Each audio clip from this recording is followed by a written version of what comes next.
সুপ্রভাত। এখন ঘড়িতে বাজে 5:30। আমরা ঠিক করলাম সপরিবারে আর কি, আমরা ঠিক করলাম যে রাজপুর বিপত্তারিণী চণ্ডীবাড়িতে গিয়ে পুজো দেব। তো যেমন ভাবা, যেমন বলা আর তেমন কাজ। দেখো, আমি, বোন, মা অটোতে আছি, আর সামনের দিকে আছে আমার বাবা। আর কি সুন্দর সকাল সকাল প্রকৃতির মনোরম পরিবেশ উপভোগ করতে করতে আমরা মা বিপত্তারিণী চণ্ডীবাড়িতে পৌঁছে গেছি। দেখো, এটা হচ্ছে মা বিপত্তারিণী চণ্ডীবাড়ির আসল যে গেট। আর এখানে দাঁড়াও, পুজোর জায়গাটা তোমাদেরকে দেখাচ্ছি ঘুরিয়ে।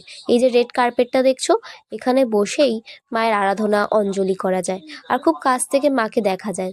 তোমাদেরকে তার নিদর্শন তোমাদেরকে দেখাচ্ছি। এখানে দেখো, মাকে কি সুন্দর করে সাজাচ্ছে। আমরা অনেক সকাল সকাল গেছিলাম, পুরো প্রথম পুজোটা আমরা দিয়েছিলাম। এই দেখো, আমি বললাম না, মাকে এখানে খুব কাছ থেকে পুজো দেওয়া যায়। অঞ্জলি দিয়ে একেবারে অঞ্জলি ফুল মায়ের ওখানে দিতে পারবে, আর মায়ের পা ছুঁয়ে আশীর্বাদ নিতে পারবে। আমরাও ঠিক এরকম করেই মাকে পুজো দিয়েছিলাম। আর এই যে পুজো দিয়ে আমরা এখন যাচ্ছি বাড়ির পথে।